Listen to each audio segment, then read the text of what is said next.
Dunia ini tidak ada yang susah. Yang susah itu tadi kata Abi Quraisy, hati kamu dikelola nggak apa-apa, gampang. Saya beri contoh begini.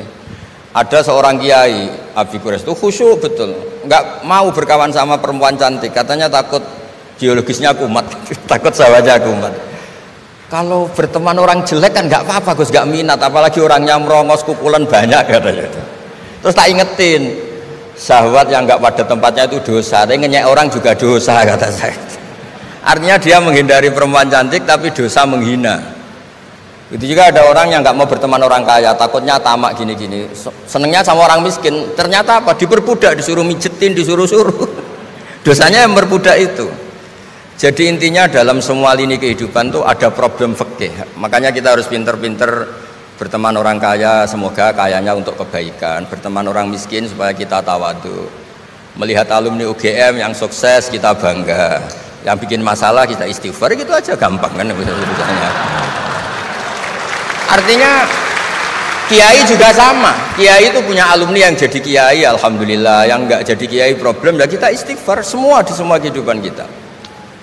Nah, kata bapak, ini bapak saya, kalau pagi-pagi Abi Quraisy itu ada orang nyun sewu, orang miskin, sholatnya pas-pasan, pakai celana pendek, pagi-pagi rokok di warung. Bapak itu mesti bilang gini, hak, aku sing kiai ra mesti sebahagia itu. Sudah marung, nggak punya uang, ngutang, itu nyingkrang bahagianya, masya Allah. Itu kata bapak, itu rahmatnya Allah. Orang nggak punya karya, nggak punya prestasi sebahagia itu, jangan diganggu kan. Selama ini kita sebagai akademisi, sebagai dosen juga ikut salah, melahirkan satu faham, bahagia itu kalau jadi dosen, bahagia itu kalau jadi rektor, jadi menteri, sehingga orang itu tidak kok berbahagia dengan kesehariannya. Padahal orang seperti itu, sering saya ketemu orang nganggur itu, wah enak Gus jadi orang nganggur lah, jadi menteri dikongkon presiden, jadi pejabat esok kudu ngantor, jadi orang biasa enak, wae turu-turu, wae ngopi-ngopi gitu. Intinya bahagia seperti ini tidak usah dibatalkan, biar aja tetap bahagia seperti itu. Karena kalau kamu jadi dosen, nyanyi Anda di UGM juga kamu nggak mau. Jadi itu penting, ngelola kebahagiaan itu penting. Jadi ini Mbak Aida, Mbak Aji, semuanya harus dilatih lah, bahagia itu dilatih. Syukur-syukur model wali ya, terus sujud, terus sungkem di Allah. Kalau nggak model wali ya dilatih yang gampang-gampang. Saya teringat konflik itu dimulai dari tersinggung. Saya ulang lagi, konflik itu dimulai dari tersinggung. Saya punya sekian khazanah tentang ngelola tersinggung. Saya berkali-kali cerita itu. Suatu saat Imam Syafi'i didatangi orang, cium tangan, terus hormat. Setelah itu orangnya menghujat. Dilaporkan sama santrinya, itu orang yang tadi nyium engkau, di luar menghujat engkau, menghina engkau. Imam Syafi'i tertawa-tawa, baguslah saya wibawa, di depan saya agak berani. Enteng saja, dianggap enteng saja. Enggak kok, wah itu khianat, itu munafik, enggak. Alhamdulillah saya wibawa, buktinya di depan saya tidak berani. Nah, ini tip Bu Rektor, kalau ada yang ngerasain jenengan di luar, alhamdulillah di depan saya tidak berani. Jadi enteng saja. Diceritain lagi, orang separuh dari kampung ini nggak suka jenengan Imam Syafi'i karena engkau terlalu ngendikan hak. Baguslah, kalau nggak suka saya berarti nggak ngutang saya. Yang masalah tuh yang suka-suka itu bisik-bisik minta-minta. Jadi dianggap enteng saja. Kalau Anda sudah bisa ngelola konflik seperti itu, ringan saja. Ada lagi ulama disuruh ke tetangganya, setelah datang ke rumahnya, irji falah hajata libik, sudah kamu kembali, saya tidak butuh kamu. Setelah sampai rumah dipanggil lagi, ya saya jadi butuh kamu, silahkan ke rumah. Datang lagi sampai 3 kali. Dan setiap dari 3 itu ulama tadi senyum, senang, puas sekali. Akhirnya pemuda tadi tanya, engkau saya bully, saya kerjain kok tetap senang ceria. Sampai 3 kali. Ayo datang ke rumah saya. Setelah sampai rumahnya, sudah pulang aja, saya tidak butuh kamu. Setelah di rumah dipanggil lagi, Pak Yai jadi acara di rumah saya. Setelah di rumahnya, sudah saya tidak butuh kamu, pulang. Sampai 3 kali. Dan fikul lil marroh, di fitil kal marroh, di semua itu beliau senyum, senang menikmati. Terus tanya pemuda tadi, kenapa engkau tetap senyum-senyum menikmati? Saya ini penghamba Allah sejati, senang saya sama ajarannya Allah, disuruh menghormati tetangga. Kamu tetangga saya, minta saya datang ya datang, puas kamu nyuruh saya pulang ya saya pulang. Alhamdulillah saya jadi hamba Allah yang baik, ngikuti perintah Allah, hormat tetangga, kata dia. Sama kita di Indonesia gitu. Kalau Anda tidak sefaham dengan presiden atau dengan bupati, perintah Allah itu hubungan dengan mereka baik, cocok tidak cocok harus baik, itu perintah Allah. Jangan yang cocok di kita membebek, tidak punya prinsip, tidak punya ideologi. Saya diundang di sini, kalau nuruti nafsu saya tidak cocok. Kiai kok diatur-atur. Tapi perintah Allah disuruh hormati kawan. Kata Rasulullah di sebuah hadis, inna min abaril birri silatar rajul ahla wuddi abih. Kebaikan tertinggi itu adalah berkawan baik sama teman bapaknya. Saya ini dekat sekali sama Profesor Zaini Dahlan, sehingga harus hormati putrinya. Sebetulnya wajib hormat itu dosen UGM, kalau enggak dipecat kan. Tapi saya punya konstitusi sendiri. Jadi kalau hidup kamu sudah bertautan dengan Allah, semuanya indah. Maka na yu'minu billahi wal yaumil akhir falyukrim jarahu. Kalau kamu iman sama Allah dan Rasul, hormati tetangga kamu. Bukan pakai hukum sosial, kalau baik saya baiki, kalau enggak. Berarti ada terdikte oleh makhluk, terdiktelah oleh Allah Subhanahu wa taala yang suruh supaya kita selalu baik. Nabi mencontohkan ada 3 tetangga. Satu punya 3 hak, yaitu dia muslim, dia kerabat kamu, dia tetangga kamu. Yang 2 punya 2 hak, dia muslim, dia tetangga kamu, tapi tidak keluarga kamu. Yang 1 punya 1 hak, dia tidak muslim, tidak kerabat, tapi itu tetangga kamu, yaitu non muslim, juga harus baik. Suatu saat Khalilur Rahman Ibrahim itu ditamoni orang Majusi, umurnya 70 tahun. Cerita ini ada di Ihya, di Ar-Risalah Al-Qusyairiyah. Ya meskipun ini tidak bidang Pak Munjid, tapi referensinya saya sebut sebagai penghormatan pada UGM. Kamus keren, masa ngomong tanpa referensi itu. Nah, itu nanti ini pasar gelap kata beliau. Kalau ada kiai yang referensinya tidak banyak, kata beliau pasar gelap katanya. Saya minta makan kali ini saja, kata Khalilur Rahman Ibrahim, hatta tuslima, kamu harus Islam dulu. Terus orang ini putus asa. Wallah itu sudah pulang setelah sekian meter sama Nabi Ibrahim, sama Allah. Nabi Ibrahim dikasih wahyu, ya Ibrahim, kamu tidak mau ngasih makan orang itu meskipun hanya 1 hari? Tidak, karena dia masih kafir, non muslim. Ut'imuhu ala kufri sab'ina sanatan. Itu orang sudah umur 70 tahun, tidak pernah kelaparan. Sayang Tuhan saja ngasih makan, kamu manusia tidak mau. Terus dipanggil akhirnya, ya Majusi sini, tak kasih makan. Kenapa kamu rubah? Ditegur sama Tuhan, karena kata Tuhan, saya yang Tuhan saja, yang dikafiri dia tak kasih makan, kok kamu manusia kok ribet. Akhirnya dikasih makan. Jadi contoh-contoh muamalah kebangsaan, beda agama itu cukup, referensi kita cukup. Yang enggak cukup adalah pikiran kita yang sempit, itu masalahnya, pikiran kita. Wong Islam itu kepenak, enak betul. Saya punya saudara, punya keluarga, saya tadi cerita Pak Kures. Wah itu haternya banyaknya bukan. Tapi bilang ke saya, dah Gus, kita sama-sama wali. Syaratnya wali itu hanya 2, dicintai banyak orang atau dihujat banyak orang. Kalau dihujat banyak orang itu ngilangi dosa kan. Islam itu enak, dicintai orang ya ibadah, dirasani orang ngilangi apa? Dosa. Maka kamu jadi dosa. Tenang saja. Kalau mahasiswa senang energi kebaikan, kalau tidak senang ngurangi dosa, kan enak kan? Monggo jenengan milih mana, milih banyak pecinta apa banyak yang membenci. Tapi apapun itu, terus kembali ke Pak Kores tadi, yang semuanya dari semua itu adalah Allah Subhanahu wa ta'ala. Kalau kamu nyari ridhonya Allah, enteng semua kan? Sudah enteng betul. Menyabari orang yang menyinggung itu ya ibadah. La taghdab faradda miraron faqala la taghdab. Tersinggung enggak marah itu ibadah. Wal kadhiminal ghaidh. Jadi itulah yang harus kita latih. Saya itu sering ijtihad ya, bukan dengan makna yang mutlak ijtihad biasa. Saya ini termasuk kiai yang susah diundang. Saya datang ke sini bukan sebagai UGM, Bu Ova itu putra dari Profesor Zaini. Jadi jangan GR Pak Munjid kalau saya diundang UGM terus Pak Jumawa undang, biasa aja. Biasanya bukan karena meremehkan UGM, enggak. Memang ada aturannya. Kiai itu kan ya jaga hatinya. Jangan-jangan diundang UGM mari takabur. Kan ya kita mikir, kalau nggak mau jangan-jangan takabur, diundang kok nggak mau, kan ya mikir. Ini cerita Pak Kores, ini kisah nyata. Saya tuh pernah diterima kasih kiai kecil. Gus matur nuwun, Gus jenengan nggak datangan. Oh iya. Kalau di dunia kiai itu kiai kecil kan diundang acara-acara kecil. Ya kira-kira salam template 200.000 lah kira-kira gitu. Gara-gara saya tidak datang, dia lakon itu ya lakon dia yang disalami template, yang dicium. Oh itu kalau jenengan datang saya mahjub, saya itu gak kanggo gitu. Jadi dianggap uang 200.000 itu dari saya. Ternyata menghadiri acara kecil itu tidak solusi juga. Kalau kita kiai besar datang ke acara kecil, ini namanya menghentikan rezekinya yang kecil. Itu ibarat toko besar dekat kelontong kecil gitu.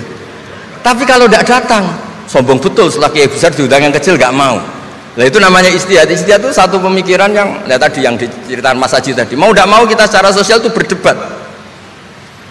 Sebaiknya kita ingin merakyat apa enggak? Kalau merakyat dengan tema-tema rakyat, urusannya makan, mungkin kita tidak jadi negara maju. Tapi kalau terlalu tema-tema besar, jangan-jangan lupa ngasih makan. Ya sudah, itu istihad.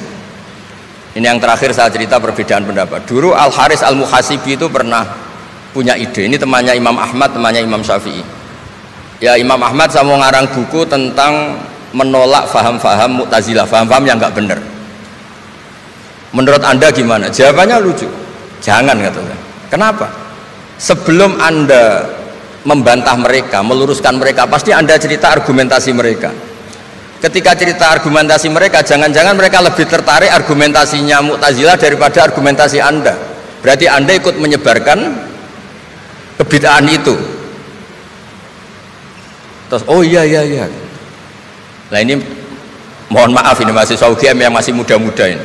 Misalnya rektorat bikin pengumuman, nyun sewu ada gambar yang seronok, yang menarik, terus ditulis gini, jangan lihat ini bahaya. Misalnya.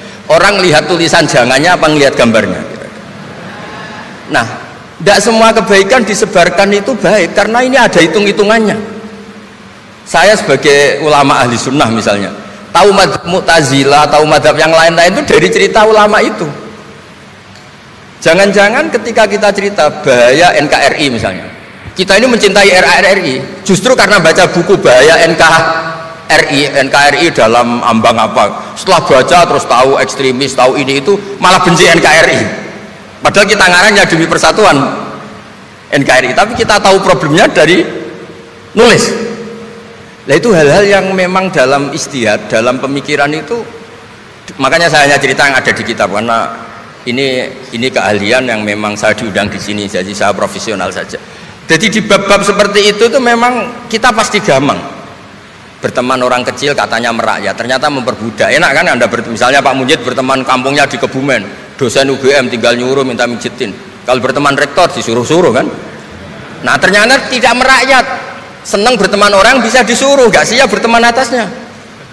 Lah gak mau berteman atasnya katanya merakyat, ternyata karena hasud, karena gak jelas semua, hidup ini gak jelas. Yang jelas hanya Allah Subhanahu wa taala. Makanya menurut ilmu tasawuf itu qulillah tsumma dzarhum fi khawdim ya'labun, sudahlah kembali ke Allah. Berteman orang kecil ya karena perintah Allah. Kalau karena perintah Allah pasti inginnya ikram, memuliakan. Berteman orang besar juga karena perintah Allah supaya ada hasud, supaya Indonesia ada chaos. Kayak tadi yang didawuhkan Pak Quraisy, la imamun husyum khairum min fitnatin tadum. Imam yang dengan arti salah itu masih lebih baik ketimbang chaos. Karena kalau chaos lebih gak kebayang. Ya apapun itu cukuplah khazanah-khazanah Islam untuk mendidik kita sebagai orang yang menjaga kebinekaan, menjaga ukhuwah. Ketika negara ini berdiri itu ya dialek semua antar umat beragama, sehingga diputuskan yang penting itu berketuhanan. Maka yang ditolak oleh konstitusi kita adalah ateisme, komunisme. Saya membayangkan misalnya punya anak perempuan, diajak orang yang tidak beragama di tengah hutan misalnya, bunuh ya tidak takut Tuhan, merkosa tidak takut Tuhan, salah etika ya tidak takut Tuhan. Bandingkan kalau diajak yang beragama, pasti masih ada rambu-rambu, ada ini itu. Sehingga memang masalah betul ketika orang tidak berketuhanan itu. Itu semua tokoh agama bersepakat. Termasuk saat itu ya ada Perindo, selain ada NU ada Perindo. Itu yang ditentang itu adalah ateisme. Karena kalau orang tidak bertuhan itu ngeri. Ngerinya itu ya tadi misalnya kita punya anak perempuan atau punya keluarga, diajak orang yang tidak beragama. Misalnya berzina ya tidak takut dosa, merkosa ya gak takut, bunuh ya gak takut karena gak punya Tuhan. Mungkin takutnya sama polisi ya kalau ketahuan, kalau enggak. Tapi kalau orang bertuhan ini sistem kesalehannya, sistem kebaikannya ini berlipat-lipat. Takut hukuman Tuhan, takut ep sosial, takut ini itulah, sehingga kita bersepakat berketuhanan. Lalu kedua, ada beberapa kejadian nyata di beberapa negara yang fahamnya itu tidak bertuhan, itu bekas kondom atau bekas apa dipakai lagi, didaur ulang. Bahkan tinja yang bisa dikelola jadi bahan makanan. Kalau yang beragama tidak, termasuk mungkin di ilmu medis ini tidak wilayah saya, tapi saya cerita mungkin masalah-masalah kayak ya apa hal-hal yang menurut kita dilarang, menurut agama mereka enteng saja. Misalnya bikin cadangan-cadangan organ tubuh dan sebagainya. Kalau beragama itu masih enak, aturannya jelas. Kalau nggak beragama itu repot. Sehingga saya cerita sedikit lagi-lagi karena kadung dipuji ahli Quran Pak Kures sama saya. Saya cerita. Dulu ketika Rasulullah itu sugeng masih hidup, itu ada kekuatan politik. Satu Romawi bertuhan, yang satu Persia tidak bertuhan, tidak berkitab suci. Ketika Romawi kalah, itu Rasulullah itu susahnya bukan main, karena yang masih mentautkan diri dengan Tuhan kalah sama yang sudah tidak bertuhan. Dan ketika akhirnya Persia yang kalah, yang menang Romawi, Nabi itu ikut senang karena yang bertuhan mengalahkan yang tidak bertuhan. Kenapa penting bertuhan? Karena bertuhan itu setidaknya punya aturan. Melakukan ini dosa, melakukan ini dosa, empati sama fakir miskin itu ibadah. Semua agama pasti sama di tema-tema seperti itu. Sehingga berketuhanan ini penting sekali, kata Pak Kures tadi, berketuhanan itu luar biasa. Terus kedua, ini penting juga, saya mohonnya, saya pernah juga disowani beberapa tokoh dari Mabes Polri. Saya sering bilang Indonesia, utamanya pejabatnya, harus terima kasih sama seluruh rakyat Indonesia, karena itu aset yang sebenarnya Indonesia ya seluruh rakyat Indonesia. Saya cerita satu cerita, ini hadis sahih di Bukhari, nggak bisa dipertentangkan. Ini hadis sahih di Bukhari, di Muslim. Di antara yang diapresiasi Allah itu adalah potensi jahat kita tidak menjadi, tidak kita wujudkan. Kalau seluruh rakyat Indonesia, tidak usah seluruh, seperempat kita ini maling semua. Itu negara miskin kok, karena biayai kita di penjara 2 tahun 3 tahun. Separuh kita mentalnya membunuh, habis Indonesia. Seperempat saja, sepertiga saja, 1/8 saja punya mental killer, itu habis Indonesia. Ketika rakyat kita, ketika tetangga kita, masyarakat kita tidak melakukan kejahatan, itu ketertiban yang sejati. Maka semua bentuk ketidakkriminalan yang dilakukan oleh rakyat Indonesia itu awal dari aset bangsa ini. Coba kalau semua orang mencuri, habis negara untuk biayai di penjara. Semua orang kriminal, berkahnya mereka tidak melakukan, Indonesia baik-baik saja. Sebab itu ketika ada sekian kebaikan, Nabi terakhir ngendikan apa? Takufu syarroka anin nas fa innaha shadaqatun minka ala nafsik. Potensi jahat kamu jangan kamu lakukan, itu sudah menolong peradaban. Para gadis tetap gadis karena nggak diperkosa. Orang yang punya kambing satu tetap punya kambing satu karena nggak dicuri. Orang yang berkarir tidak terhenti karena karakternya agak dibunuh, tidak dihujat, tidak dihentikan, tidak disetop oleh cibiran, oleh bulian. Maka di antara 7 orang yang dilindungi Allah, fi dzillihi yauma la dzilla illa dzilluh, itu Nabi hanya cerita orang yang nggak jadi.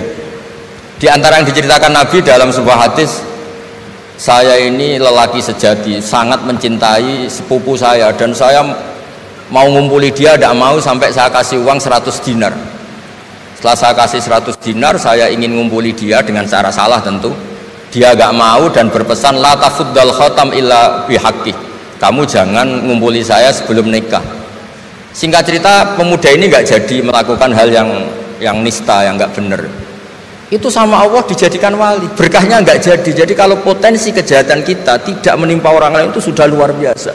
Jangan nunggu berjasa kita dapat penghargaan setelah kita jadi kiai besar, jadi dosen UGM, jadi ini itu. Semua masyarakat kita yang menahan potensi kejahatannya itu adalah aset sejati Indonesia. Karena sekali mereka berkejahatan, entah itu mencuri, merkosa, habis. Harapan kita sebagai bangsa habis.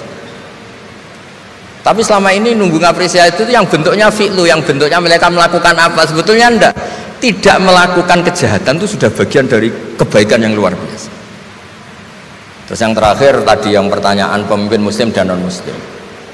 Memang ini wilayah sensitif, tapi sebetulnya bisa dianalisis secara fikih.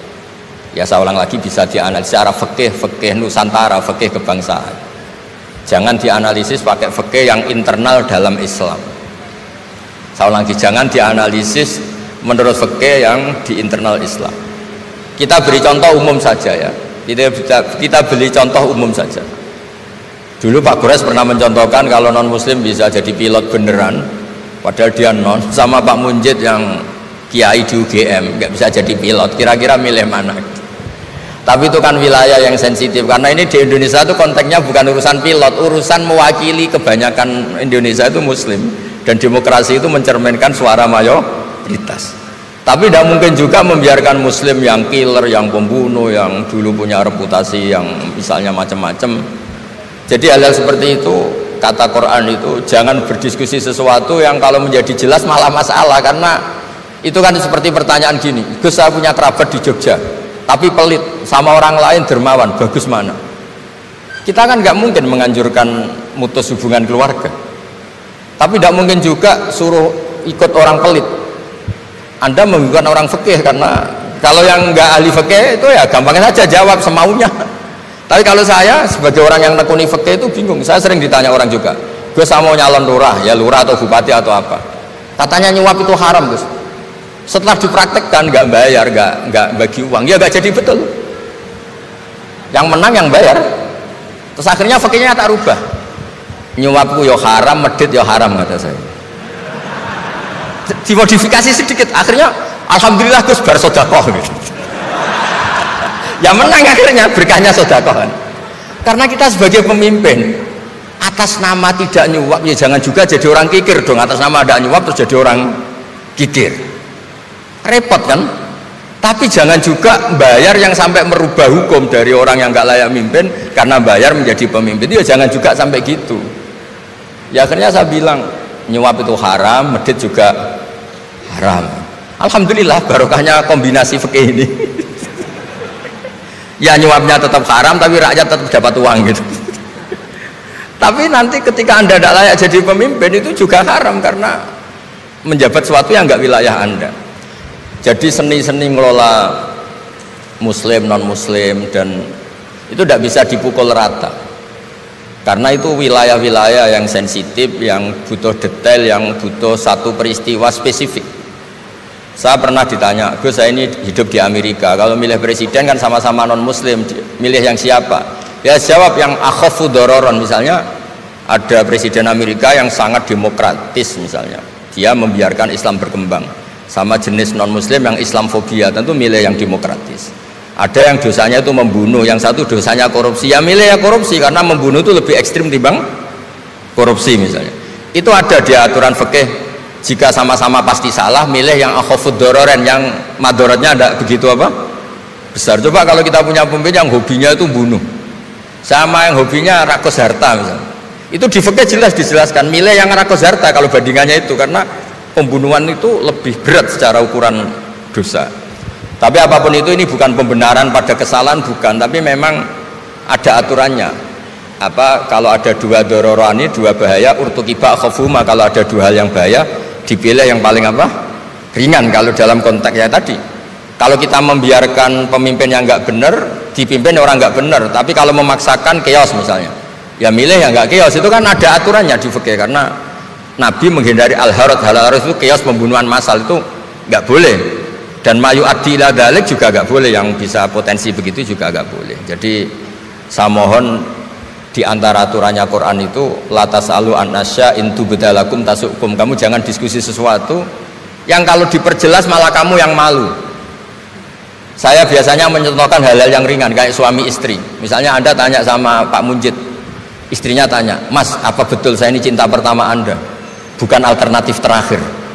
Wah, itu rata-rata orang nikah itu kan korban alternatif terakhir gitu. Itu kalau ditanya sama-sama konangan itu aslinya itu. Ceweknya juga sama, apa betul Pak Minjit itu cinta pertama pilihan terakhir? Oh saya sering mau nikah ini orang yang saya cintai, tapi takdirnya ini gitu. Itu kan orang dibilang takdir itu kan ya tersinggung gitu. Jadi banyak hal yang kalau didiskusikan itu masalah-masalah. Latas alu an asya intu bedalakum tasukum, kamu jangan tanya atau diskusi sesuatu yang kalau diperjelas itu malah masalah. Jadi itu etika ya, etika dalam diskusi juga jangan memicu lagi. Saya kira demikian, nanti ditambahi oleh